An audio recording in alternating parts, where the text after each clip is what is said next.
Hello and welcome to your in-depth weekly horoscope for week commencing the 3rd of April for the Sun or the Ascendant. I'm going to give you some standout details that we can all collectively relate to, but please stay with me. I will then dive deep into each of the 12 zodiac signs from Aries through to Pisces. If you're a returning visitor, thank you so much for joining me once more.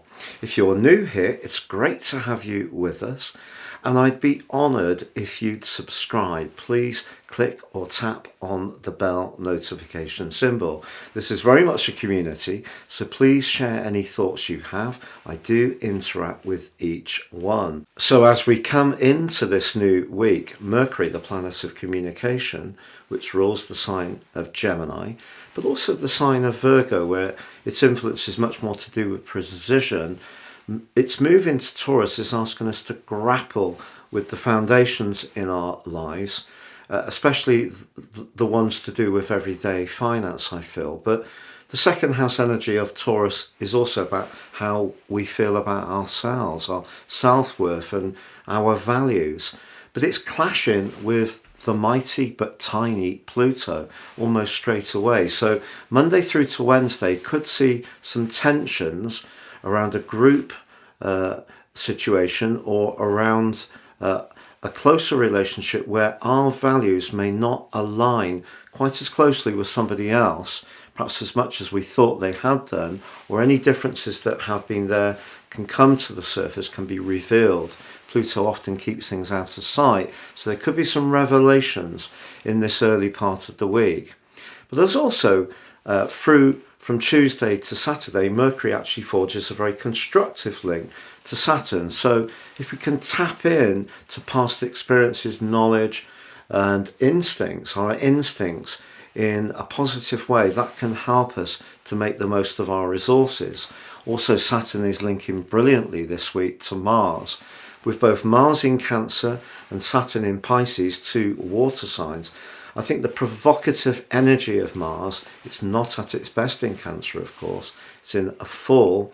I think that's saying, look, it's okay to grapple with emotions and perhaps even be a little bit more vulnerable. So we could see some people opening up about their core values or opening up about their feelings. Also, from Wednesday to Sunday, a glorious link between Venus and Neptune is really quite idealistic. So if there's someone coming through in our situation who we really do admire and has the kind of qualities that we can really respect, this could be something that gives us a lot of uplift. The key to that particular aspect is not to have unrealistic expectations. But of course, relationships really come sharply into focus on the back of the full moon. For most people, this is going to occur on Thursday. For those people who live on the west coast of America, it is on Wednesday. But Chiron, the wounded healer, is very close to the Sun, as is Jupiter. And I feel that there is an opportunity here for all of us to think again about the connections we have, to not necessarily just view things in binary terms of they're with us, they're not with us. Life has become so polarized. If you can see the nuances in situations and the experience of our journey through this existence that are really quite mutual, that's going to be something we can gain from this. But with Uranus forging a quincunx to the moon position, it could be that in some situations, differences over money or how it's spent or those values could be the part of the relationship which really does need some attention. Now, as this week draws to a close, Venus is forging a wonderful angle to Pluto. This really can help us to appreciate the very special alliances we have in our lives. And also a little bit of fortune is starting to bubble up, potentially, as the week draws to a close, as the Sun is approaching Jupiter in Aries. They're actually going to meet up in person, so to speak, next Tuesday. that will be when the aspect becomes exact. But this is one of the most fortifying of all planetary aspects in astrology. So if energy has been a little bit low, physical vitality, there's a lot of things that we're absorbing these days that can make us feel a little bit depleted. So I feel that there's an opportunity to feel a sense of uplift.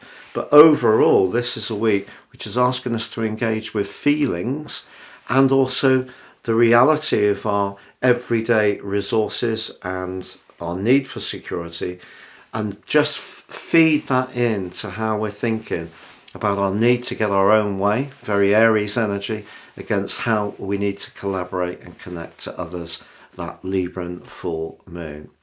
Please stay with me now as I dive deep with each of the 12 signs. But if you would like to ascend above this zodiac forecast, if you give me 3 pieces of personal birth data of time, date and place of birth, I can prepare for you your life roadmap report. This can help you to get a much more intimate understanding of the patterns that have played out in your existence so far. And also my special package of 30% off, you can order your 12-month personal forecast. Totally unique to you, just like your life roadmap report. And this can give searing insights of how to make the most of the upcoming months. If you don't know your time of birth, I have developed a new solar chart and forecast package which also has 30% off. Please see the link below for more information on both. So Libra, your week commencing the 3rd of April forecast sees the full moon in your sign. Each year when the full moon occurs in Libra, it's a chance for all of us collectively to think about our relationships, but particularly for you. But what makes this so unique is the fact that Chiron is so close to the sun.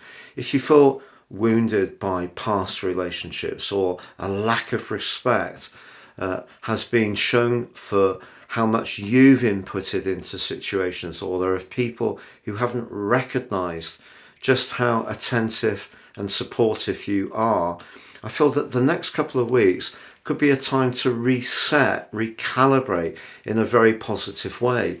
But that doesn't change the fact that you've learned a lot of lessons with Pluto's help in recent years. Of course, Pluto is now just nudged into your sector of romance, which is really exciting. But Jupiter is joined more closely by the Sun at the end of this week, and perhaps that can see you manifesting something that really gives you some uplift around all sorts of associations. It doesn't have to just be in a romantic context.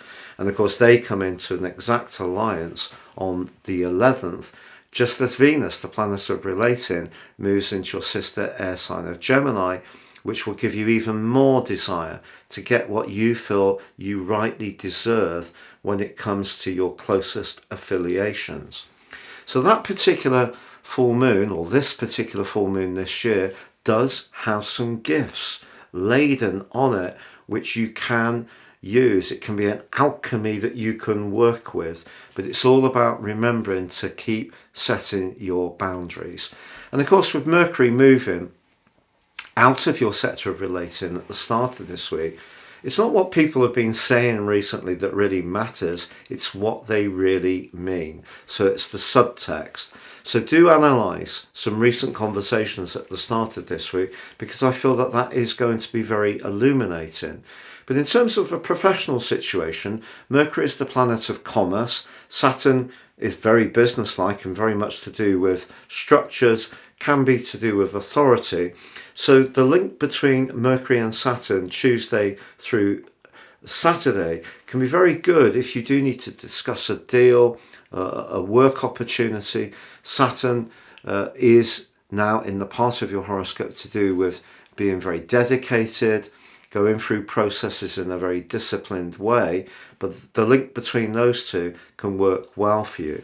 Now, of course, Mars and Saturn continue to forge a very unique trine, because it's the first time for 10 years in a water sign that they've been in this very enabling angle.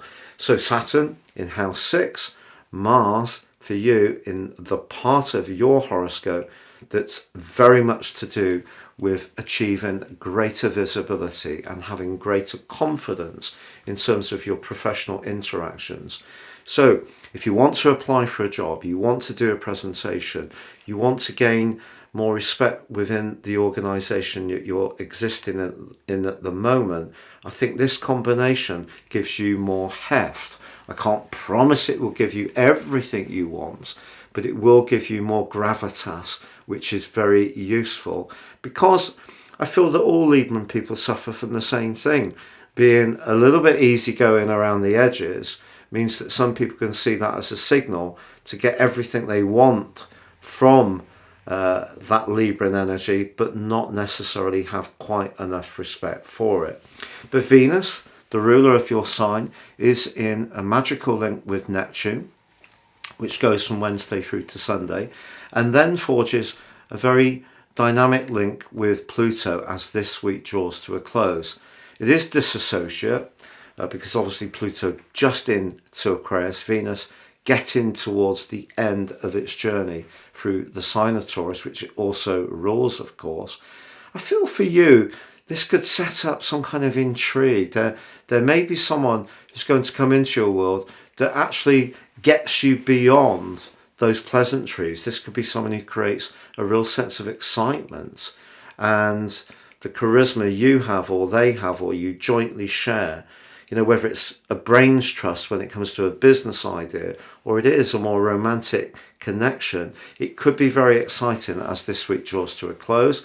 And with the sun heading towards Jupiter, the efforts, the investment in how you cultivate your contact with others that has been such a theme in your life can reach a real high point. As I said before, I can't guarantee you're going to get everything you want, but I think you can give yourself a very good chance of improving upon what has been a more recent experience over the last few years.